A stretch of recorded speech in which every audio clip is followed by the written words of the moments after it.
বড় ভিডিও বানালে সেটা কেউ দেখে না, কিন্তু আধা ঘন্টা ৪৫ মিনিটের একটা ভিডিও ছোট করে ৩ মিনিটের নিচে আনাটা অনেক কষ্ট। তারপরেও চেষ্টা করেছি যতটুকু সম্ভব ছোট করে দেখানোর। জানি এতটুকুও কেউ হয়তো দেখবে না, তারপরে। আসসালামু আলাইকুম, কেমন আছেন সবাই? আশা করছি ভালো আছেন।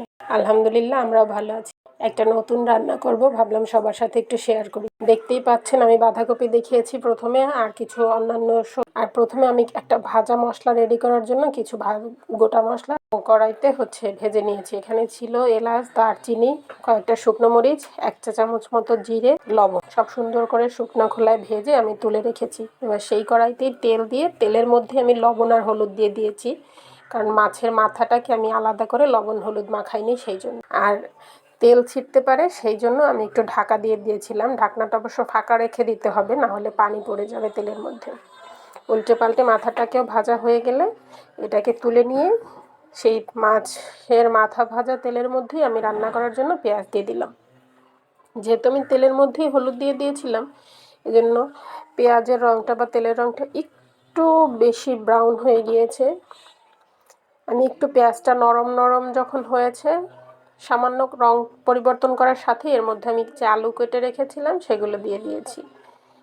কারণ আমি যদি পেঁয়াজটা বেশি ভেজে আলুটা দিতে যাই, তাহলে পেঁয়াজটা বেশি পুড়ে যাবে আলুটা ভাজা হতে হতে।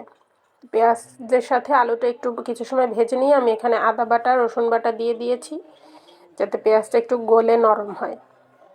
এবার আদা রসুন বাটাটা যখন একটু মসৃণ হয়েছে, তখন এখানে আমি একটা টমেটো একটু মোটা মোটা করে কেটে দিয়েছি, যেন একেবারে পানি হয়ে গলে না যায়।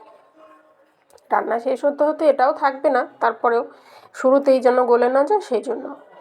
তারপরে একটু লবণ, একটু হলুদের গুঁড়ো, হাফ চা চামচ মতো, আর হাফ চা চামচ মতো মরিচ গুঁড়ো দিয়ে একটু পানি দিয়ে মশলাটাকে কষাতে দিয়েছি।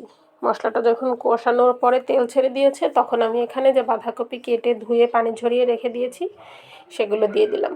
প্রথমে কড়াইতে ধরছে না, দেখেন কত কষ্ট করে উপরে উপরে ঢাকনা দিতে হয়েছে। একটু তাপ পাওয়ার পরেই কপিটা যখন নরম হয়ে যাচ্ছে, তখন কিন্তু ঠিকই ঢাকনাটা জায়গা মতো চলে এসছে।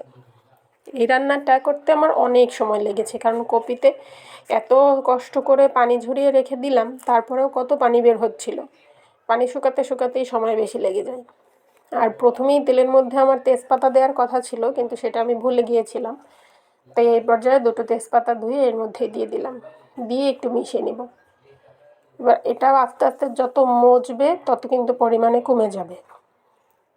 আরও কিছুক্ষণ সময় জাল করে নিয়ে আমি এখানে মাথা যে ভেজে রেখে দিয়েছিলাম, সেই মাথা দুইটা অংশ সেগুলো এখানে দিয়ে মাথাটাকে আমি একটু খুন্তি দিয়ে ভেঙে দিচ্ছি, কারণ যেহেতু আমার রান্নাটা হবে ঘন্ট, ভেঙে এর সাথে মিশিয়ে দিচ্ছি আর সুন্দর করে নাড়াচাড়া করে দিচ্ছি।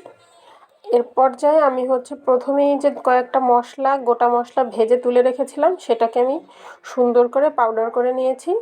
সেই পাউডারটা আমি এখানে দিয়ে দিলাম, দিয়ে তার উপর থেকে কয়েকটা কাঁচামরিচ অল্প দিয়েছি, কারণ প্রথমে আমি একটু গুঁড়া মরিচ দিয়েছি, তারপরে আবার ভাজা শুকনো মরিচ যে পাউডার করেছি সেটা দিয়েছি।